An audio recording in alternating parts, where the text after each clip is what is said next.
Good afternoon. Welcome everybody to our next installment of the weekly live webinar presented by Affinity Federal Credit Union.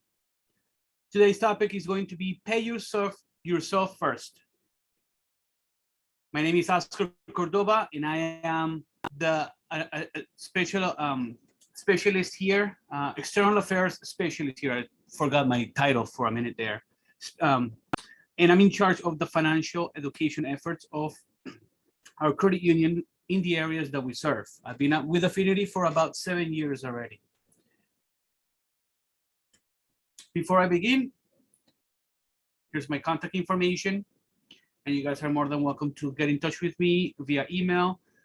If you guys have any other further questions, after this webinar, I will be sending out an email with the link for the recording for you guys to rewatch the presentation or share with your family and friends, and you guys can most definitely respond to that email. I'll get you messages and respond accordingly. Before I start, I wanted to also go over this quick disclaimer.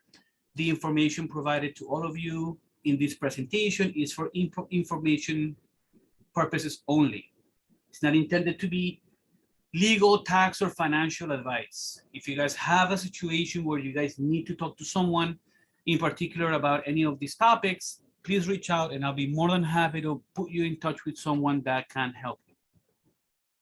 With that said, let's get to it.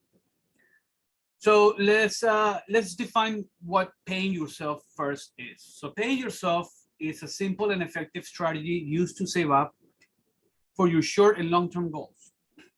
So many times all of us can get caught in our jobs, other activities that we perform on a daily basis, and we may forget to pay attention to our financial goals, right? Now, these goals could be different for different people, right? We have different goals. Some of you may be saving for a vehicle or a house, a down payment. Some of you may already have a property and now are saving towards your children's education or college or even retirement. So we may have different goals, and it's important for us to define these goals, because the whole premise of paying yourself first is to save up in order to achieve these goals, right? So for the next slide, how does it work? So look into savings before anything. Very good. So as soon as you get paid, put a designated amount of money into your savings accounts first. It is important to define our financial goals and save towards them, which is what I just mentioned. When we give a purpose to our savings, when we give them a reason to, it gives it meaning. So it helps us save faster. If you put just money in a savings account just to put it there and you don't have a purpose to it, then it's kind of like there is no meaning, right? It's just money there that you could just have there just for a rainy day, right? But when you name the account, an account that I'm saving towards my vehicle, my next vehicle, or emergency fund, then when you give it a name, you give it meaning, and it'll help you save a little faster, right? So when you set money aside, you want to set it aside before you pay your bills and you buy groceries. So every time you get paid, even before you do any of the bill payments that you have to make or the setting aside the money to buy food, you want to put a designated amount towards your savings. Now, this designated amount is something that you decide, and it could be different for different people. It depends on your budget. It depends on how much you can afford. So if you know, let's say you're not paying yourself first. You get paid, and that day you pay your bills, and then you go grocery, you buy your groceries, and then you have some money left over. It could be different on a monthly basis. It could, if you do overtime, then you may get paid a little extra than the previous pay cycle. So it could be different. But if out of that amount that you have left over on a monthly basis, if you take that amount or a portion of that amount and you put it into your savings account even before you pay your bills and you buy your groceries, it means that you are taking care of your savings account first. You're taking care of your long-term and short-term goals first. So doing this ensures that your savings are taken care of, right? And it will give you a sense of satisfaction knowing that you're making progress towards achieving your goals. You're not shortchanging yourself. Now, any amount will do to start, right? And right here is where a lot of people will say, well, how much should that be? The amount is not what's important here. And what I'm trying to drive is the behavior. So if you guys have the right behaviors, it could be $20 every paycheck. It could be 30, it could be 50, it could be 100. Whatever you guys can afford that accommodates into your budget. Of course, you don't want to start saving an amount and then be short of paying your electric bill or your internet bill. You want to make sure that everything's taken care of and then pay yourself that amount that you can afford first, right? So you want to look into your finances and you want to start as soon as possible if you're not already doing it. Any amount will do as long as you start and stay on track. That's the name of the game. You want to stay disciplined, you want to stay on track, and you want to put those savings every time you get paid. Now, $100 is a great starting point for a lot of people, but even small amounts will add up over time. As I mentioned, the amount is not important here. Depending on your budget, any amount will do as long as you do it every time you get paid. Okay? So let's say you want to save up $100 a month, for example, and you get paid every week. So if you divide 100 into, give or take, 4 weeks in a month, you want to start saving $25 every week because that's what you get paid. You get paid every week, right? Now you want to save up those same $100, but you get paid bi-weekly. Now, instead of you saving $25 weekly, you want to save up $50 every time you get paid because you get paid twice a month. So it works like that. You want to set up an amount on a monthly basis, and then you want to divide it into your pay periods to be able to achieve what you want to achieve. Now, $25 may be a lot of money for some people, may not be that much money for some other. But let's just go back to my example. Let's do $100 every month. That's $1,200 a year that a lot of other people may not have, say in the holiday season, or say if you're saving up for a vehicle, that could easily be complement or could be a down payment for a car if you save up very disciplined for a whole year. So I know when I say a whole year, many of you may say, oh, wow, a year is a long time. But as I mentioned before, I'm going back to the behavior. You can do as much as you can, but stay disciplined. And lastly, achieve your financial goals. So when you stay on track, this will lead to achieve your goals. You're gonna save up for them, right? This strategy can be applied to a variety of savings goals. Once you reach one of your goals, don't stop there. Continue to your next goal. Many of us may have multiple goals. You don't have to just stick to one. In my scenario, I'm saving up for my children's education, for retirement, and I want to buy them the PlayStation 5 that came out last year, but it's very expensive. I think it's somewhere about $600, $700. So I'm saving for that to give them to them for the holiday season. So what I've done is I've opened up 3 savings accounts, and I'm putting money on each one of them. And I know that, and I've labeled them. I know exactly how much money I have for each one of those different goals. So you guys can set up different goals, and the savings accounts are absolutely free out of Affinity. So if you guys already have one, there's nothing that says that you cannot have 2 or 3 or 4 to divvy up your savings and start saving to multiple goals. So once you complete one of those goals, don't stop there. Continue with the next one. You could even add what you were adding to that goal that you just finished. You can just add it to the next one and increase that amount by the previous amount and make sure that you are saving even faster, right? So when you look ahead and you plan for the future, it will give us confidence knowing that little by little we can achieve our family's financial goals, right? But it all comes with planning. Now, What are the benefits? Building good habits. So paying yourself first can get you used to saving regularly. You learn to prioritize your savings, which becomes the way to achieve your financial goals, as well as create a sense of accomplishment. Also, for all of you that have children, this is a great tool to teach our children how to start saving early in their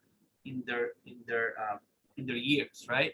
If you teach your children to save up, you give them those tools, you give them that behavior, it'll help them and will put them, it will make them better prepared for when they leave home to school or they move out on their own, because they're gonna take this behavior, that what they've learned, they've seen in their parents, they're gonna take it and they're gonna apply it to their own financial habits. Next, guilt-free spending. So when you contribute to your savings goals before using any spending money, you get to shop.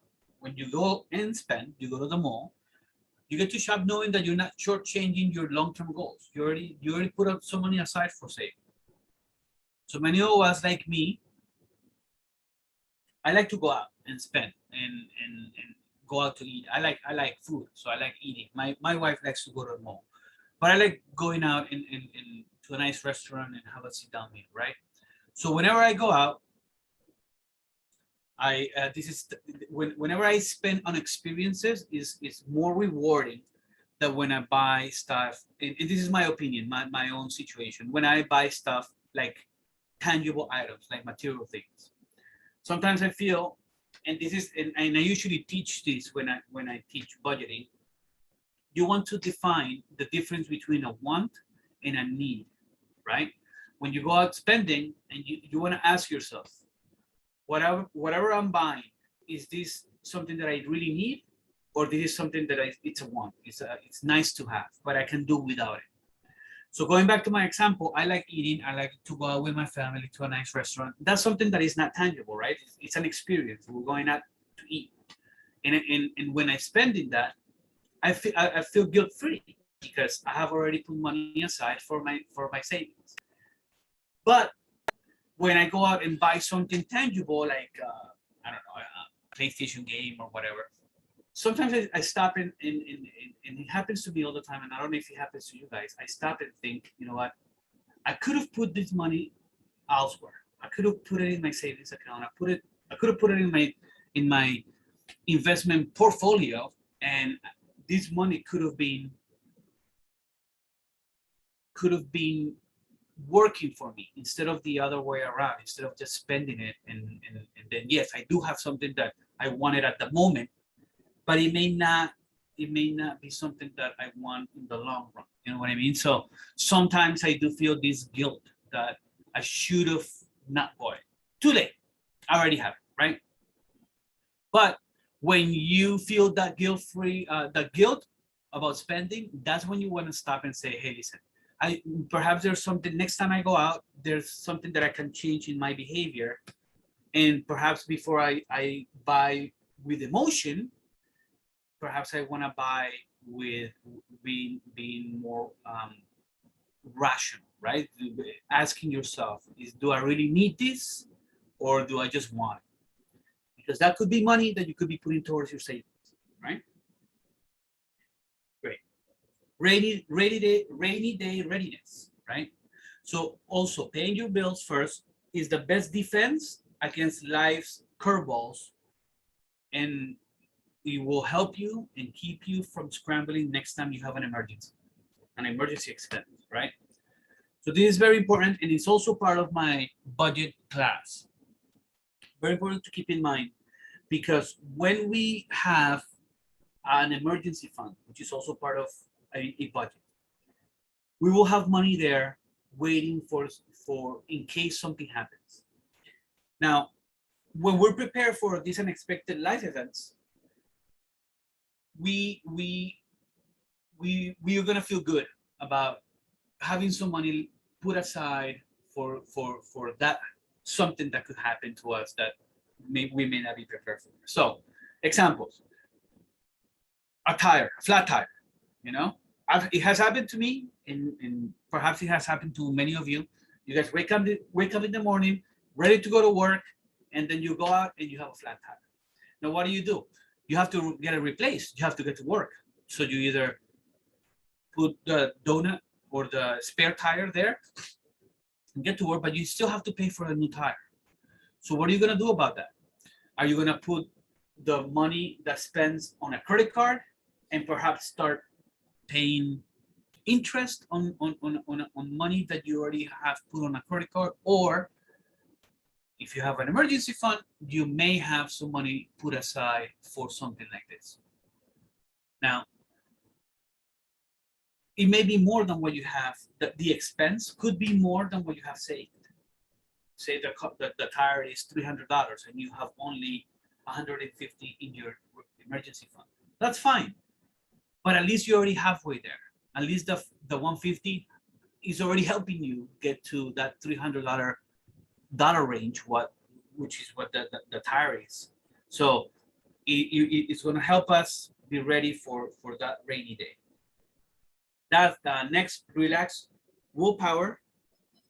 So in the moment, and this goes back to when my example that I just gave about when I go and buy myself stuff that I don't really need. So in the moment, it's easy to justify spending rather than save. So if you're about to buy something, it's easier to just say to yourself, I justify the spending. But when you pay yourself first, when you put some money aside before going out spending money, then you sidestep that struggle of you asking yourself, do you really need this? And you take off that pressure of your self-control. You know what I mean? So once you know your savings are taken care of, you will feel less guilty in buying items and things that can be considered wants instead of needs. Lastly, visible progress. So when you watch the numbers rise, when you watch those numbers grow on your savings account, whenever you're saving, it's gonna make you feel great. It's gonna make you feel engaged. It's gonna boost your motivation, and this will translate into even more saving progress. It is just human nature. When you see that you're doing something good, and you see that you already have, where before you never had an emergency account or a savings account, now you have $500 there, you're gonna feel great. And you already have, through your own effort, you have saved up $500 already. And so now it is human nature that you want to do more of that of that action that is bringing you happiness. So now instead of you saving those $25 on a weekly basis, now I'm gonna increase that amount to $35, and now your savings are gonna start growing exponentially. So many of us, it happens to me all the time. When I do something good, I feel like I want to do more of it. And when you and with savings, it's gonna translate to even more more satisfaction, because it has to do with your money. It has to do with your lifestyle. It has to do with being ready for an emergency. It has to do with achieving your goals, right? Go to the next slide. All right, so automate your savings. So how can we do this easy for us? Paying yourself for it is easy when you put your savings on autopilot. So you want to automate your paycheck. So when I talk about automate your paycheck, is you want to take advantage of any retirement plans offered through your employer, especially if they include an employer match, right? So a 401k, it's a savings account. It's money that you put in away or that is being deducted out of your paycheck towards your retirement. That's your savings. The money that is taken away from you will be returned back to you. But if your employer has a match program where they say, if you contribute 2% or 3% of your paycheck, we will match that 3%, that's free money. That you want to take advantage of. Because usually when you have to meet a certain time with the company in order for you to keep the money that your employer puts on there. It's usually, most of the time, is 5 years. So it's prorated. The longer you're with the company, the more money you can take out of your retirement fund of the money that is being matched by your employer. After 5 years, when you're 100% vested, you can take it all.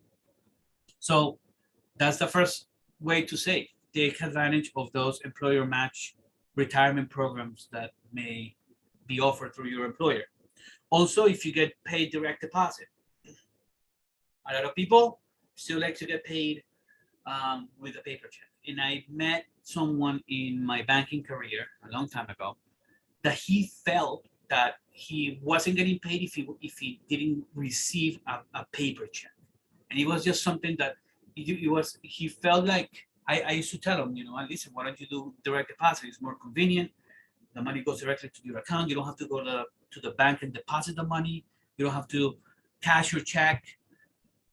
And he would tell me, my client who used to tell me, I understand everything you're saying, but I just feel like I don't feel I'm getting paid for my hard work if I don't receive a paper check. Now, there's different people, different ways of seeing life, right? But automating your paycheck also has to do with direct deposit, because if you're being offered that option, you can easily designate a small portion of your paycheck to go directly to your savings account. Many payroll services for many companies can do multiple accounts. They don't just have to do one account, which is the checking account. I'm sorry. You can ask your employer, you can ask your HR rep, and ask them if they offer a multiple account direct deposit. And if they do, then you can specify $50 or $25 or $30, whatever amount you want, to go directly to the savings account. So you don't even need to worry about transferring the money over.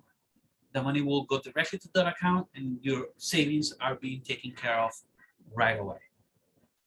Now, if you don't want to take advantage of that direct deposit because you like to see everything coming into one place, then the next bullet point here is automate your account. So you can set up repeating transfers from your checking to your savings account. You can schedule it shortly after payday to avoid that the transfer happening before the paycheck is in your account. So if you get paid on the 15th of every month, you want to set up your transfer to happen on the 17th or 18th to make sure that the money is there. Sometimes the 15th may fall on a Sunday and you don't get paid until the following Monday, or it falls on a holiday weekend. So you want to set it up like a couple of days after your payday. Now you may also find yourselves savings for multiple goals. So find a way to remind yourself about the specifics of every saving goal by creating additional savings accounts, which is what I mentioned before. You don't only have to have one account, you can do multiple accounts. And when you automate your account, you can set up multiple transfers from your checking to all these different accounts. Okay. Next, automate your bills. So you don't want to let late fees eat into your savings. And it has happened to me. Sometimes I've forgotten, or something has happened, and credit card company or the loan company has not received the payment in time. Now, I'm always mindful of my credit, so I always pay my bills every month. But very rarely, but it has happened to me in the past, I've gotten a late fee. And many banks or many credit unions will waive the first time it happens as a courtesy. But then if it keeps happening, then you're going to have to pay these fees. And this money could have been saved up in your savings account, but now you're paying it as a fee to the financial institution. So you don't want your bills, late fees on your bills, to eat up on your savings. So if possible, you want to set up automatic bill payment for your recurring monthly expenses. So you can either do it two ways. You can do it through your online banking. You can go there and pay your bills online, make sure that they're paid on time, or you can set it up with the company. With PSE&G, for example, I have it my gas and electric. PSE&G has my financial information. I gave them my debit card number, and a long time ago, when I first moved in, like 7 years ago, I moved into my house, and they deduct the money out of my checking account. I know that the money is there. We are pretty good with our spending in the house with electric and gas. So I kind of know how much it is on a monthly basis. So I know that there's plenty of money on the account for the bill to happen. And it happens every day, the same day, every month. So I have automated that bill. That way it's taken care of right away and I don't run the risk of forgetting, right? Also, you want to group your billing dates together. So in my case, for example, I get paid twice a month. I get paid on the beginning of the month, on the first of the month, and I get paid on the 15th. So what I've done is in the beginning of the month, my mortgage is due and my car insurance is due. So those are like the bigger bills. So I don't have many credit cards due at the beginning of the month. I have called different credit cards and I have changed my due dates to the 17th, to the 18th, to the 19th. That way I know that the payments for these credit cards are going to happen with my second paycheck of the month. I get paid on the 15th. So by the 17th, 18th, that's when I'm doing my payments, right? So I usually have my due dates changed to like the 20th or the 21st, a little bit further that. That way there's plenty of time for the payment to get there.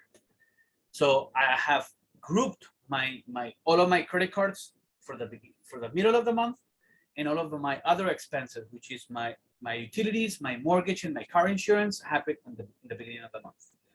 And you can call anybody and change that due date. They should be able to do it for you. So grouping your bills also will help you manage your finances better. Okay.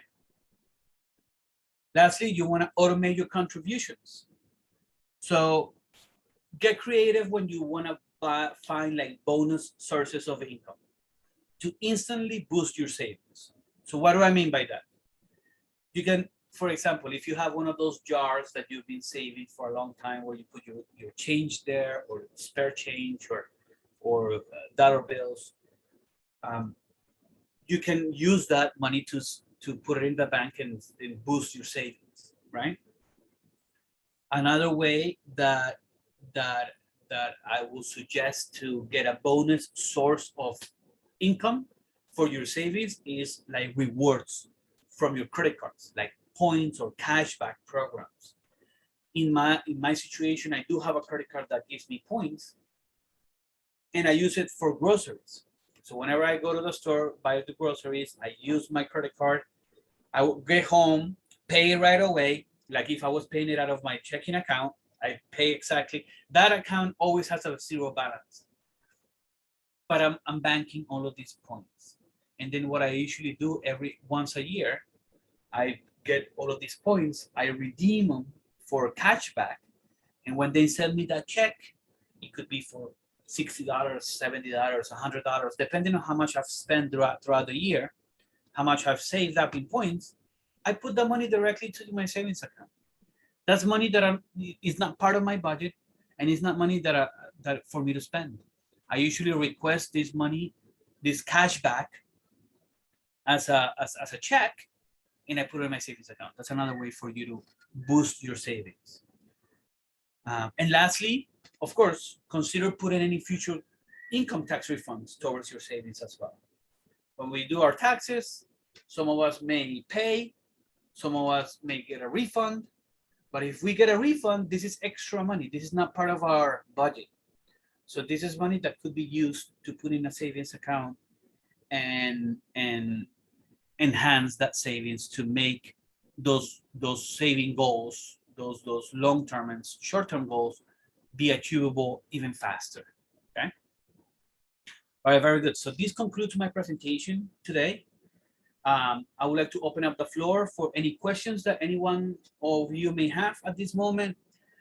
Also, just a quick reminder, while you guys type those questions, I will be sending over as soon as we finish this afternoon, I'll be sending over a follow-up email thanking you for attending and the link to watch and other resources for you guys to learn more about the topic.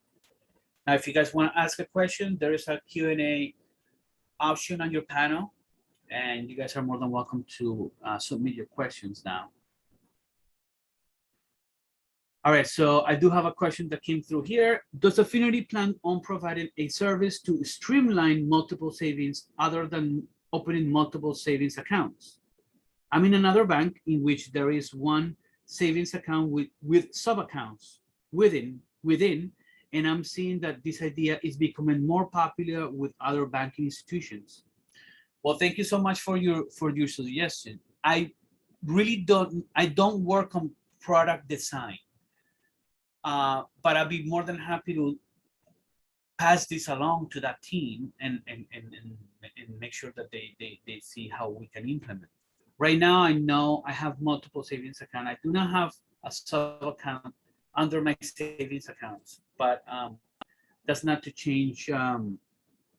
That may change, right? So thank you so much for your suggestion, and I'll be more than happy to pass it along. Very good. Now, another question: what about CDs as a savings tool? Well, CDs is a great savings tool. The only problem with CDs is that since you're pretty much locking money away for a certain period of time, you cannot add to that money. So, say for example, you have $2,000 and you wanna save up, you wanna put that $2,000 in a CD for a year, right?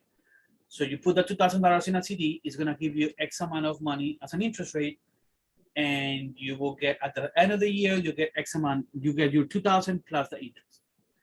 The problem with this, the reason why I didn't talk about CDs is because a CD is not an account where you can keep on adding. And since the name of the topic today is paying yourself first, this is kind of like a recurrent thing.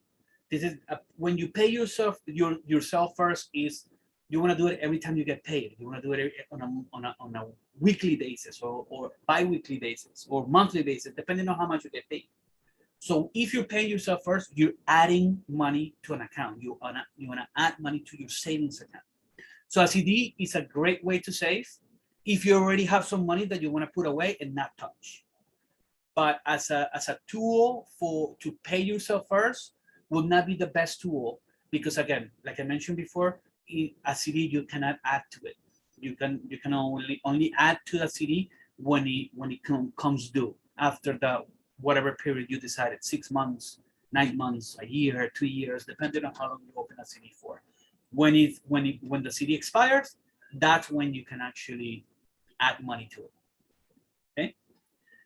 Thank you so much for your question. Now, next question. Do you think there's still a benefit in holiday clubs for saving? If not, how do you save for gift?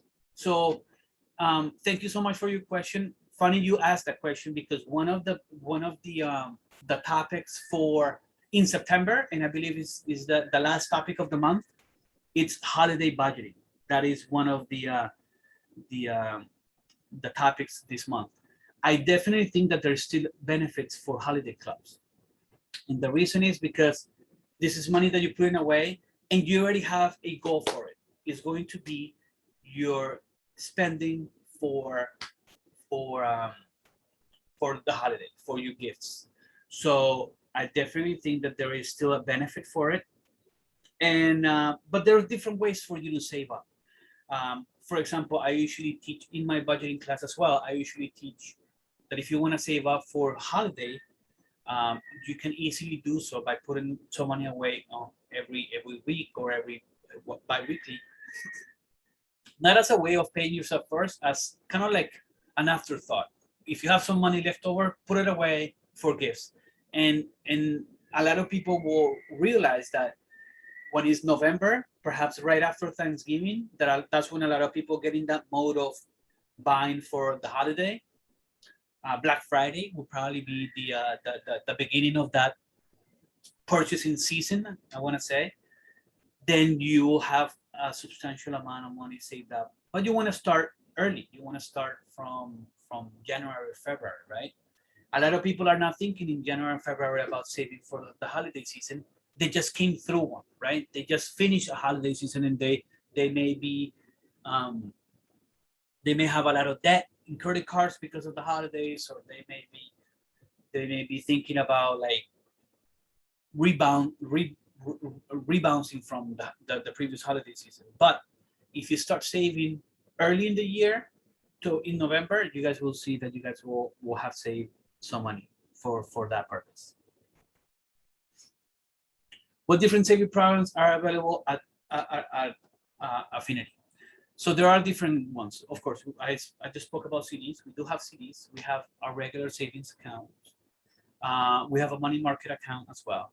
And then there is a new product that recently came out where it is a savings account that will pay you higher interest rates for lower amounts. So instead, like kind of like back in the day, you know, if you had a lot of money there in a savings account, that's when you got a higher interest rate. Sometimes savings accounts will have tiered interest depending on how much money you had there. That was the traditional way of savings. Now, Affinity does offer a savings account that is kind of like backwards. So the smaller amounts will get the higher interest rate, and as you build up your savings, the interest rate will decline. And why is this important? This is important because we want to make sure that people have the right behaviors, right? So if you start small and you wanna put something in a savings account, a small amount, you just started, and you know that you're gonna get the least interest that the bank will offer, that is not a way to incentivize you to keep on saving. But if we say, you know what, here, you're gonna start saving, you're gonna start with your first $100, and we're gonna give you the best interest rate that we can offer, then you're gonna be more inclined in saving more. So we do have that savings account as well. You're more than welcome to go into our website and explore the different kinds of savings vehicles that we have available for you guys as members. Very good. Great. Thank you so much. Great questions this afternoon. At this point, I don't see any other questions coming through. So I would like to thank everybody for attending this afternoon. I want to thank you for your engagement, and thank you for being present. I'm looking forward to seeing all of you next week on our next installment of the weekly webinar. And you guys have a great afternoon. Thank you so much, and hope to see you guys soon. Thank you. Have a good one. Bye-bye.